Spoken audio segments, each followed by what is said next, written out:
Hello, everyone, and welcome to Make It Mindful, the podcast where we explore how to keep schools relevant by looking through the lens of mindfulness and asking the question, what's really worth paying attention to here?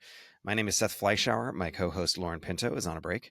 But together, we delve into the world of education by interviewing changemakers and focusing on practical, transformative solutions for teaching. And today, my guest is Nikole Sheaffer. Nikole, welcome, and thanks for being here. Thank you, Seth. It's been great to get to know you and to also, I'm so happy to be part of this conversation today. Excellent. Well, thanks again. Could you please introduce yourself to our listeners?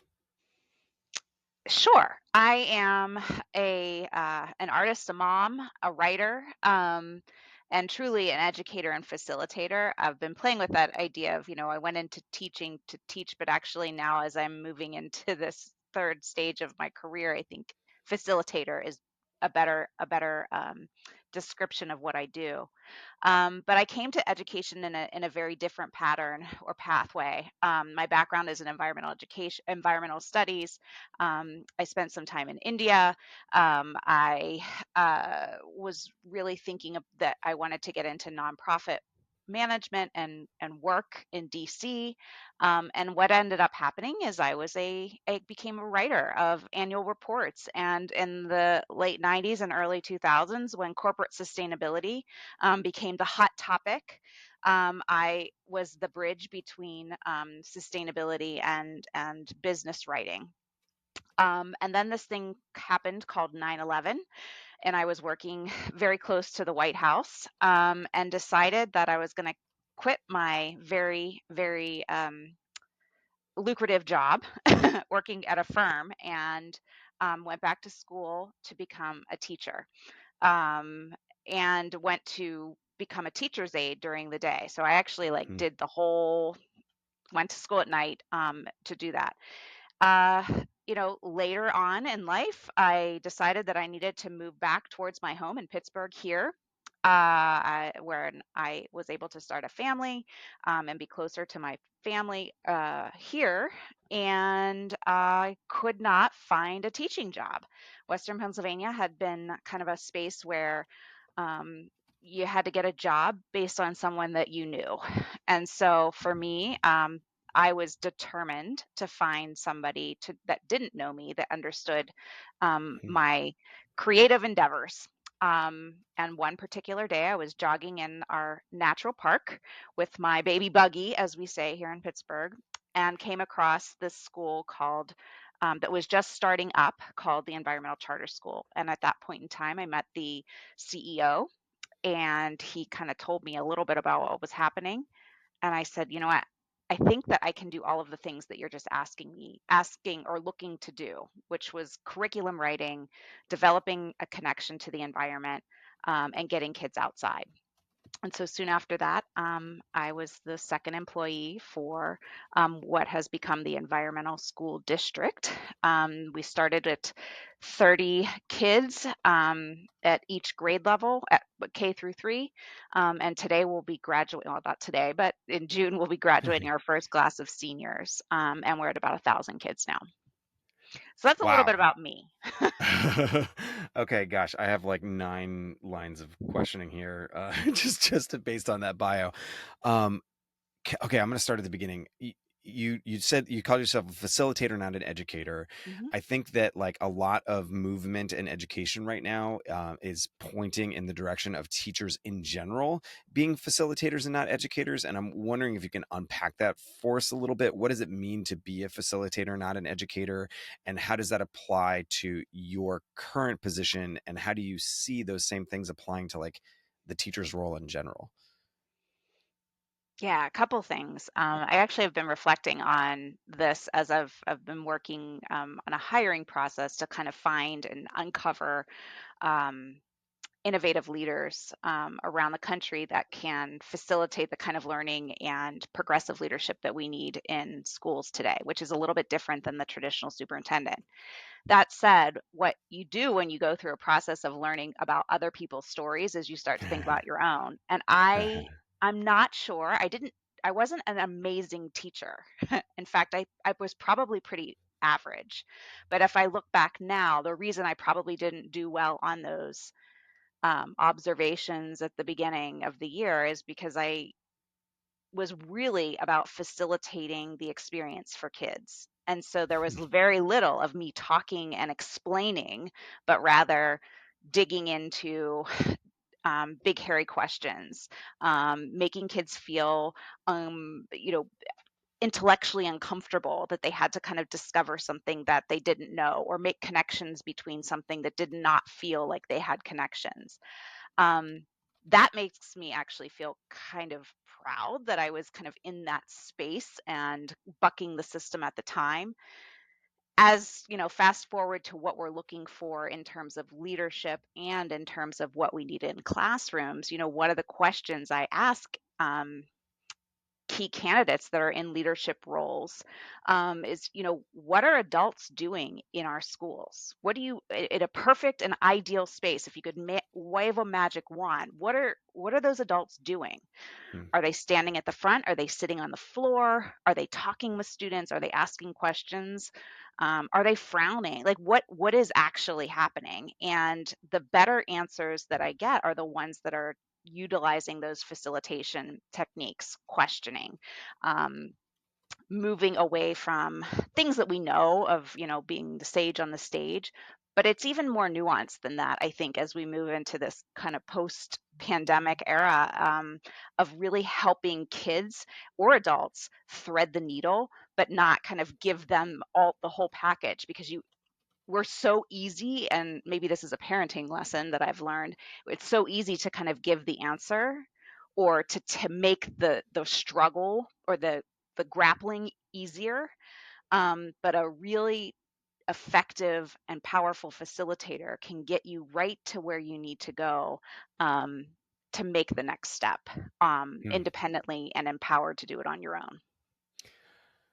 Fascinating. So in your mind, facilitation is essentially, if you want to like kind of put it in the zone of proximal development, it's like pushing as far onto that edge of where a learner can go with help, as you possibly can, but not actually giving them the any of the tools. You're letting them develop them on your own. Is that essentially what you would say? Um, I would probably add a slight caveat to that, in that I think exposing tools and, um, allowing kids to become resourceful is part of the necessary landscape or conditions that you need, to actively facilitate discovery, curiosity, learning.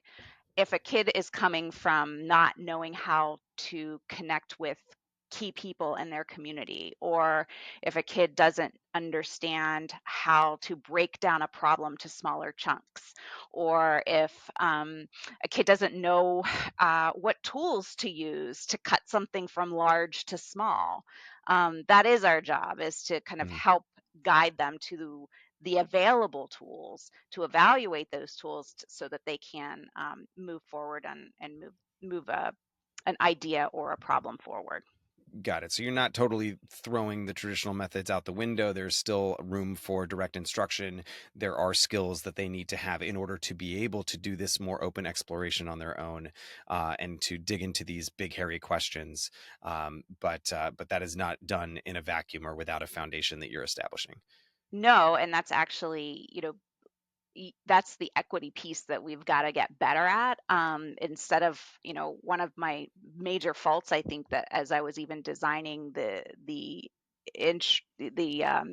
curriculum infrastructure at ECS, is I was designing from my perspective and what I Mm. believed was the ideal experience. And when you're wrestling with where kids are coming from, what, experiences they've had or not had, that ideal experience might look different. And the tools and the resources that you need to kind of support a kid to get to that point, are different and more personalized.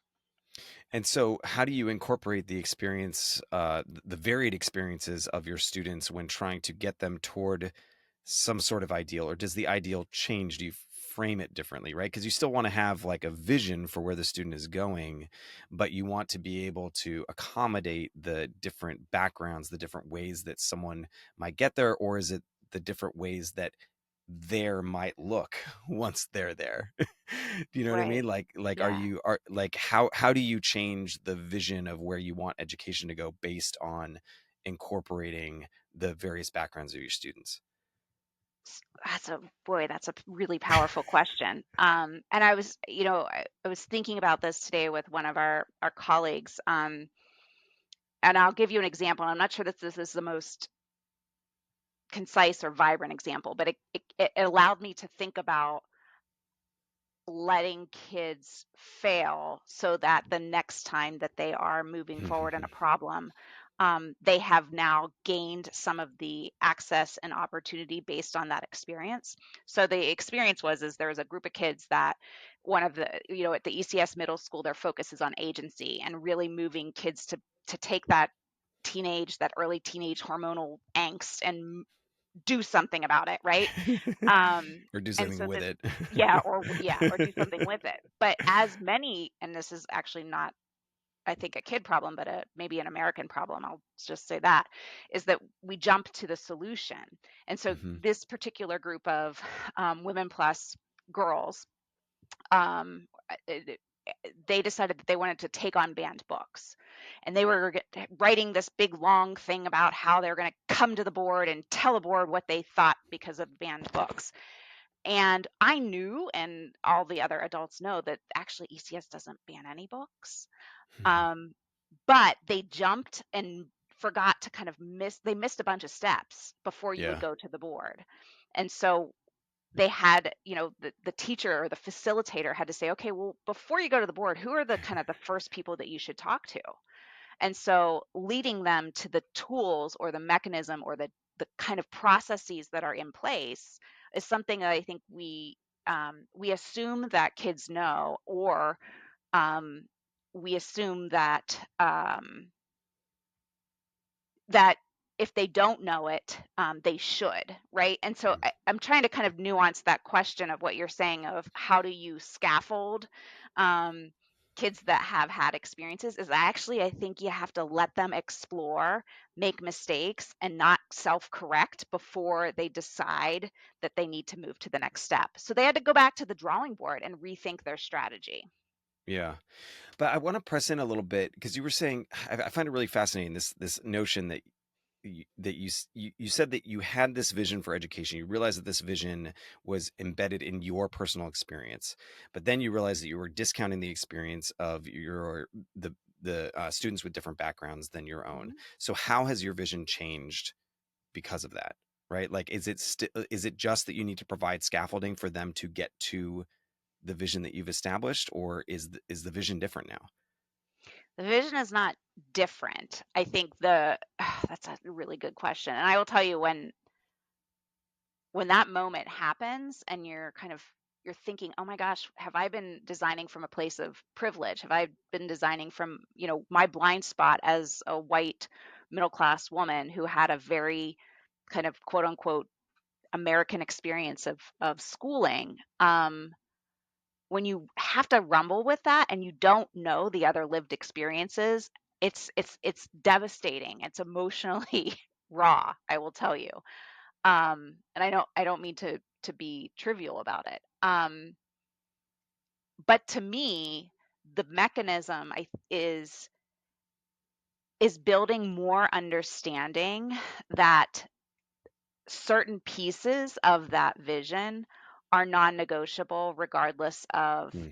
um, of socioeconomic status, of race, of background, of religion, right? And so some of those, in my case, my belief is that kids need to connect with the outdoors, not only for the mental health and benefits that we know, for the long-term physical spaces that we live and grow, but also for really being able to build empathy and connection to space, and place and people, as well as see how what impact you can make in your backyard can actually create ripple effects in other spaces. So it's the how that I think has changed. It's not the vision or the why.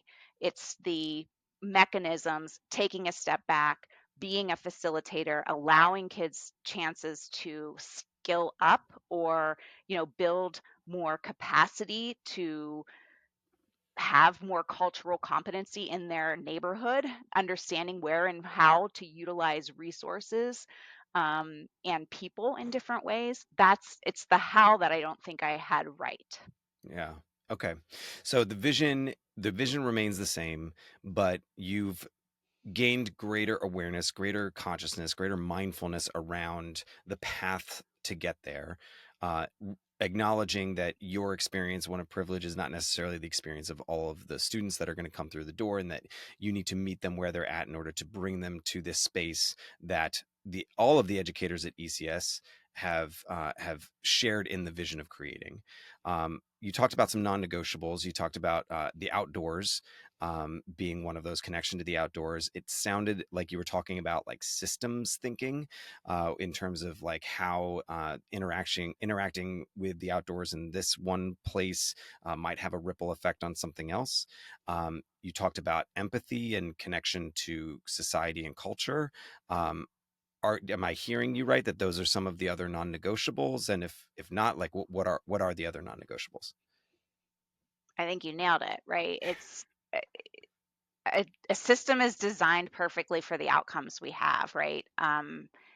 And I would argue that our current system, if we think about the lay of the land, is perfectly designed for the types of the way that the institution of education has pumped out its people, right?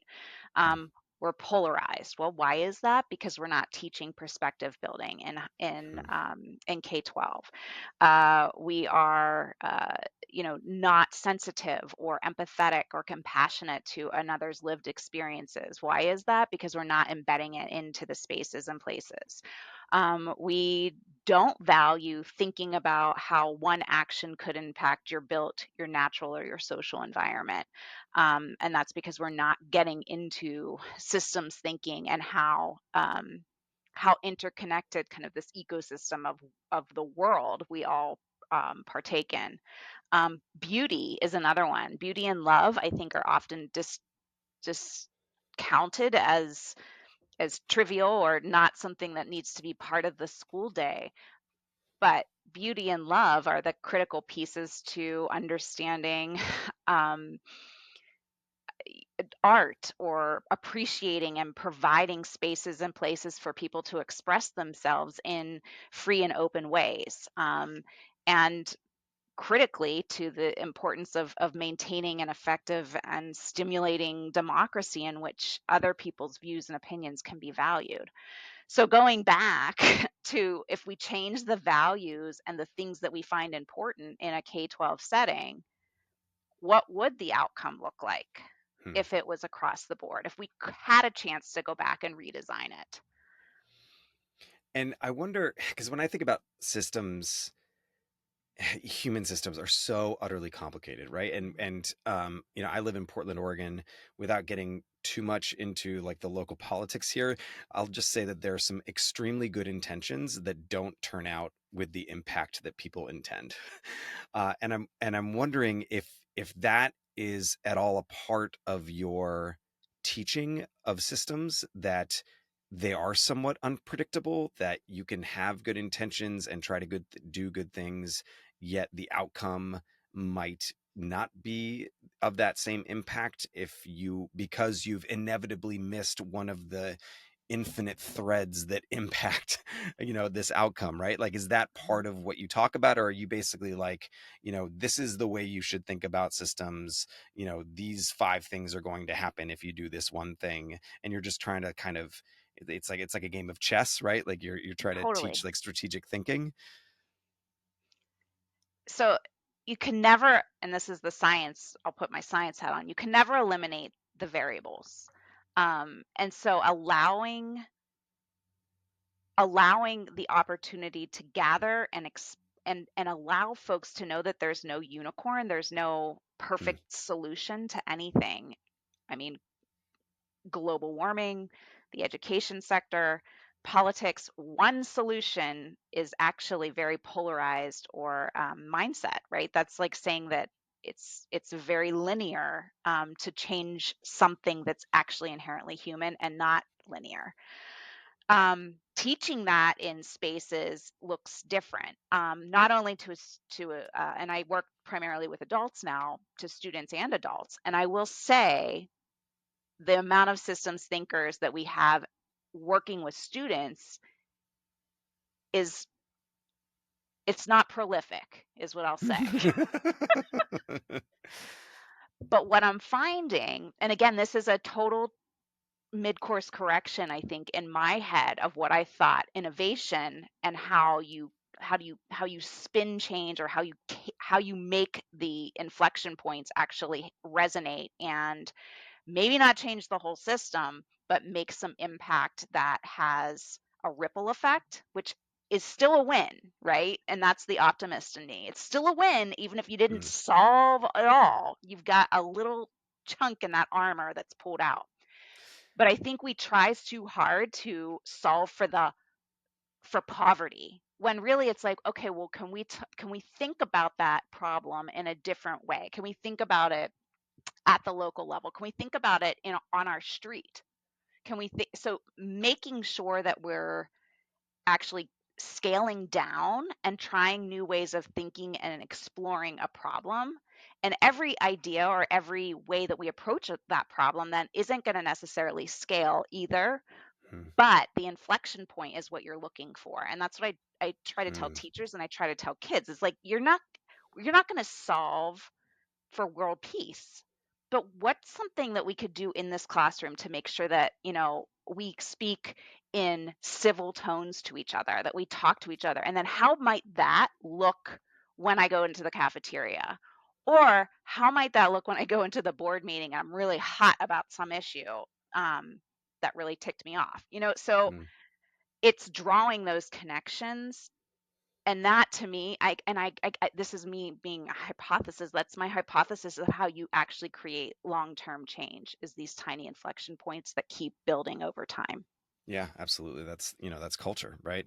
And it sounds like one of the aspects of your culture at the Environmental Charter School in Pittsburgh, Pennsylvania, which, by the way, I first learned about when a good buddy of mine from college sent his kid there, Oh, like cool. a long time ago. And then I met Vicky, your colleague, and she works there as well. I was like, can't believe it's the same school. And so I've been a fan for a while. I think that the work that you guys are doing is really on point.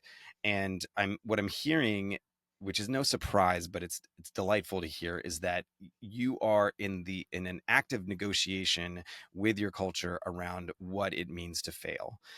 You're trying to change the relationship to failure from one that is seen on an A through F letter grade scale to Yep. one that becomes like an opportunity for growth. I have to say that, like, I'm still unpacking that at Mm-hmm. 44. Like, I had to like check myself recently because like something I was doing at work was like I just invested way too much in the possibility of it succeeding, Yeah. and had like lost the frame of reference where really what it is a learning opportunity. Like, everything we do is a learning opportunity, but we have, we're in this like kind of zero sum culture where everything's like a win or a loss, and you're trying to get wins and you're trying to avoid losses. And I think that being able to teach that relationship to failure. I mean, all the entrepreneurial books, all the like, best business leaders, like, this is what they all say, right? Like, be willing to fail, be willing to fail. But there's that emotional component of it that's so Mm-hmm. difficult for people to unpack when so much of our culture is telling us to win. So I love that that is a part of the culture that you're building. I'm wondering how else you could describe the culture of ECS and how that relates to like what you guys actually do, like what a Mm-hmm. student's day actually looks like. For sure. So I hope this does not sound too cheesy or ridiculously optimistic and Pollyannish, but there's a quote by David Orr that we use all the time. And this is from back in 2008 when we first started working at the school. And that's this quote: "The plain fact is that the planet doesn't need more successful people. It does desperately seek more peacemakers, healers, restorers, storytellers, and lovers of every kind. It needs people who live well in their places. It needs people of moral courage willing to join the fight to make the world more habitable and humane. These qualities have little to do with the success as we have defined it." Hmm. So As we what have defined it, that's the important I part, right? use that quote not only with students and faculty, but with parents and guardians and caregivers, because honestly, there are this definition of success leaks into any of the best practices or work that we want to do. And it's based on nostalgia, it's based on um, mindset, it's based on habit, honestly. Hmm.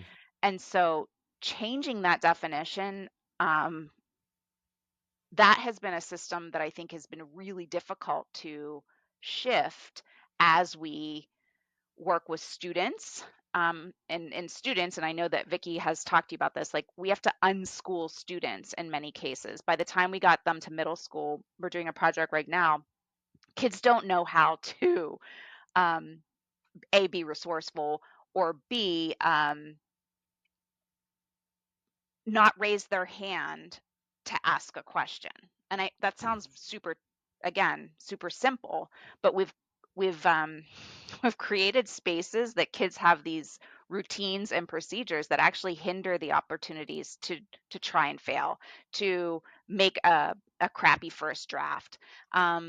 They don't want to really hear feedback because the job really is, I get rewarded once it's done, not necessarily Mm. when it's half done or partly or it didn't work. And so um, I'm not going to lie, that has been an incredibly difficult challenge.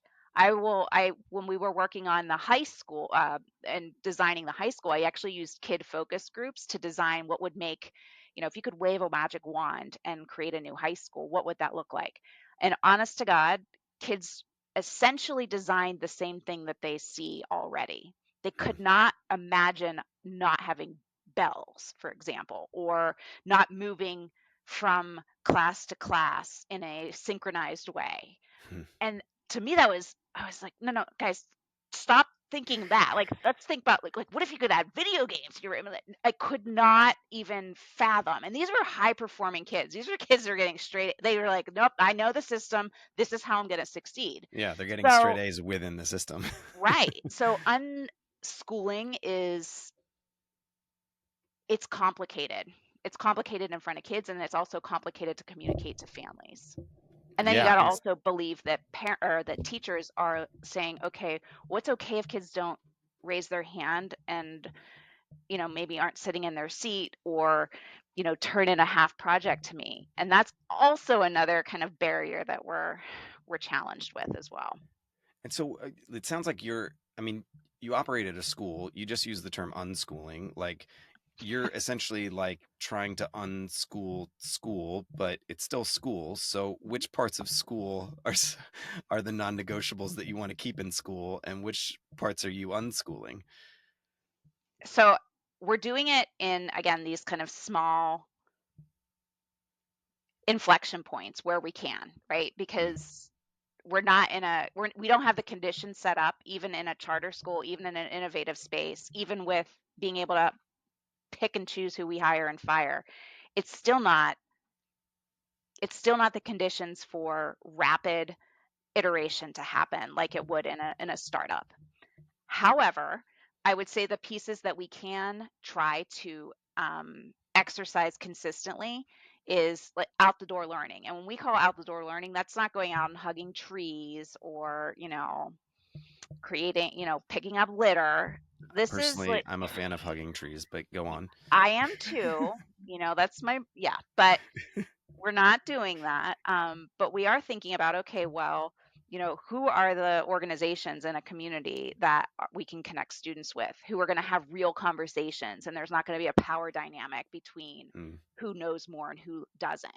Um, where are the resources or assets in our community that we can utilize when we don't have funds to go on a field trip, right? So where do we go? We can go to the library and kind of talk to the librarian and figure out where we might get a little money. So figuring out the spaces and places that out the door learning can happen is one way that we think that we do not negotiate on. Mm, Another piece that I would say depends on the season, but is really critical is interdisciplinary learning and shared contexts. So we know that kids that the learning gets juicier and more sticky when the context is relevant and wide. So if we can have our kindergartners go on a field trip and investigate all of the playgrounds in the city of Pittsburgh and measure how high, with using very basic hand movements or things like that to understand what makes a really great playground, they can come back and practice their early math literacy skills to design the most ideal playground for the city of Pittsburgh, right? So it's taking an idea and really blowing it up so that kids almost recognize how the skills are related to a context that is important to them and interesting, to be honest. mm. Yeah, it's so what I'm hearing is that the out the door learning gets them to engage with members of the community that provide some of that context that you're talking about of like how these things actually operate, how these concepts actually operate within out in the real world. Hmm. They also get to the systems part of things where you can see how things are connected to each other as the more connections that you make in the community, and by doing that outside the door learning, you're reaching some of those inflection points, right? You are Yeah, getting to the point where students can see the relevance of their work beyond the classroom walls. They can see the way that different subject areas weave together to become the fabric of life, and they're not just these silos that you have to get good grades on. correct. Nobody asks you about your statistics grade after high school, right? Like no one cares. I try to tell everybody that. I'm like, no one really cares how far you went in math. They don't, Yeah, unless you're maybe an engineer. But I think I think there's some incredibly interesting conversations going on right now around the future of education and what the purpose of education is in a world that is changing so rapidly, and mhm, where the skills that seem incredibly relevant one day fall by the wayside and seem irrelevant the next day. Where when we were kids, like being a plumber was something that was, we were told that like the lesser people, like went to mhm, those professions. And like right now I look at that job and I'm like, that seems awesome. mhm, You get to work mhm. with your hands the whole time, you get paid well, that seems great, right? So and when society is at this like rapid rate of change, it can be really difficult as educators to look out into the world and predict what it's going to be like, and therefore decide what we're doing with our students.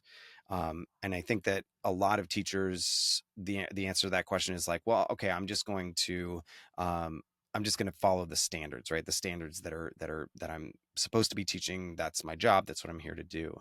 But you're in a position of innovation where you can actually make some of those decisions. You can actually make some of those predictions and change what is being done on your campus based on what you see. And I'm wondering, as a last question here, like, where do you see the future of education going?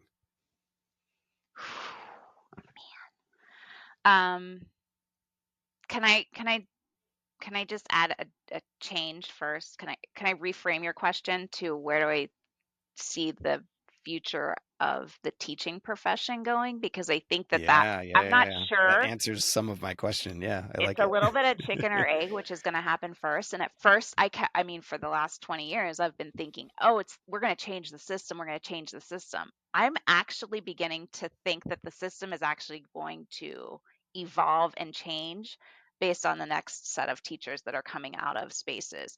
And some of the programs are cruddy, as we know, because we're not getting like the highest and brightest and most amazing teacher certifications out there.